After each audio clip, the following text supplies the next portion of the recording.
This ideal recipe for using pork grease, flour, milk, salt and pepper to make homemade gravy. And there's different ways you can make gravy, but this is the way my grandmother made it and my mother made it. And so far I haven't had any complaints. Uh, if they don't like it, I eat it. So, at any rate, I cook my bacon. I get it nice and crisp, and I save the grease. Usually uncured bacon. Uh, some people prefer the hickory, some people prefer flavored, but I can use any of them. And make sure and get my bacon done first, and I've saved my grease. So now I can set my pan up to make a roux. And the roux is essentially grease, flour, salt, and black pepper to taste. Uh, Normally you want to make sure that you have enough roux for the size of your pan. So the quantity of gravy that you're going to make will be commensurate with the amount of flour and oil that you'll need for your roux. Okay, so I've gotten my bacon cooked. Uh, Now I'm gonna get my skillet, same one I cooked my bacon in, and I'm gonna put oil in it. Usually about a quarter cup to half a cup, like I said, depending on the quantity of gravy that you're going to make. And you're gonna wanna get your oil hot.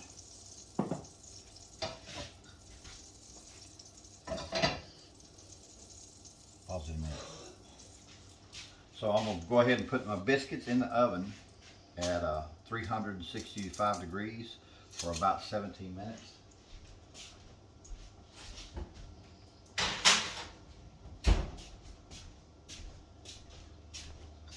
My oil's getting hot. Whatever you do, do not let that oil smoke or burn, because it will ruin the taste and flavor of your gravy. You just want to make sure and get it hot.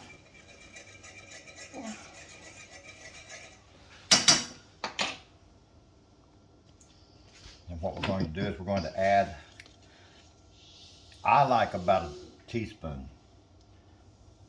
Some people like a half a teaspoon of black pepper, about a quarter to a half a teaspoon of salt, and half a cup of flour.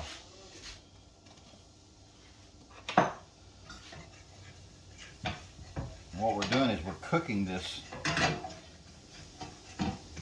flour in this oil to make our roux. This is your basis for your gravy here, is having a real good roux. Let me get a whip.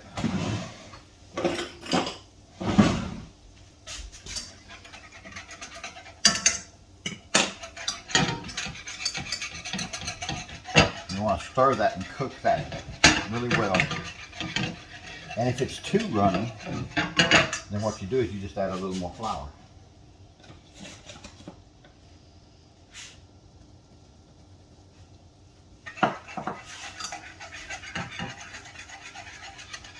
This is your foundation for your gravy. And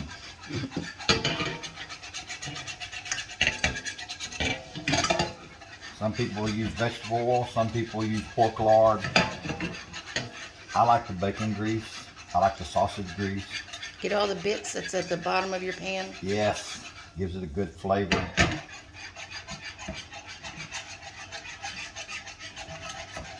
Keep stirring it. Don't let that burn.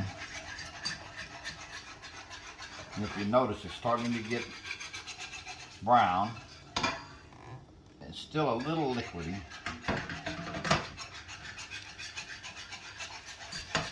It's still cooking down.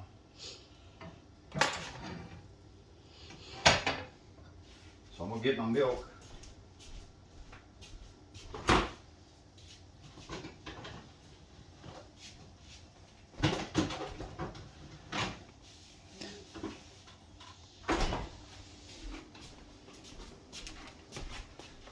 Some people prefer whole milk.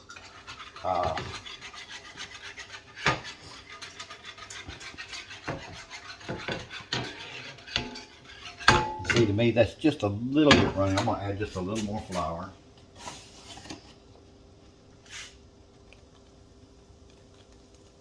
So I'm now about 3/4 of a cup into the amount of oil I've put in there. And see, now it's starting to turn almost like a sauce. So my roux is almost ready.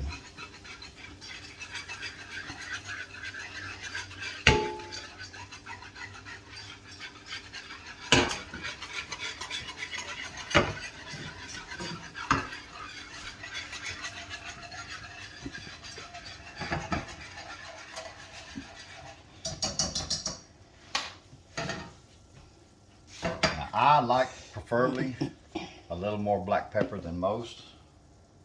I just like the seasoning. But you don't have to cook it in. You can cut way back on most of those salt and pepper that you add to your roux, and then let them salt and pepper it to taste when they put it on their toast or biscuits or eggs or whatever. Alright, my roux is pretty well done. So now we're going to add milk. We're going to turn the heat up. We've got our roux, our base ready for our gravy, so we're going to add our milk.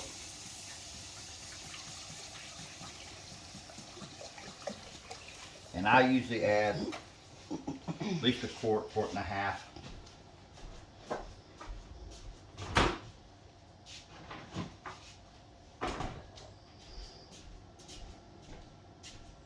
As long as you've got enough roux, you make a good base. You make a gallon of gravy, half a gallon of gravy. And then what you want to do is turn the heat up, and you want to get this real close to boiling. When it gets close to boiling, then turn the heat down. Continue stirring, don't let it burn on the bottom. And what this will do is it'll start to evaporate some of the water out of the milk. And as the roux cooks in, it will thicken up. Now you see it's starting to thicken up. I've got the heat up high, continuously stirring it. You don't want it to stick. You don't want it to burn. And you don't want to boil milk. So you want to get it close to boiling as possible. Then you're going to turn the heat back and simmer it. See, it's already starting to get thick. It's got a good aroma to it from the bacon grease, the Hass and Pfeffer. So now I'm getting ready to start boiling, so I'm going to cut the heat back. I'm going to continue to simmer and stir, and it's thickening up even more. And the more you heat it and the more you cook it, the thicker it's going to get. But you want a nice consistency when you cover your biscuits or toast and eggs, whatever you're going to pour it on, mashed potatoes. That's a good thing about this. You can have this for breakfast, save the leftovers, and have gravy on your potatoes. Or dip your chicken in it. Or dip your chicken in it. Chicken dipper. And the gravy now is, to me, that's getting pretty close to the consistency I want. Nice and thick. Got a real good aroma to it. And then salt and pepper to your taste. And voila, fresh homemade Granny's gravy. And now, with the consistency and viscosity of that gravy, it's nice and thick. And let me get the eggs done, and we'll have eggs, bacon, biscuits, and gravy. So now we're ready to test our work, and I like to take the test all the way to the hilt. Enjoy.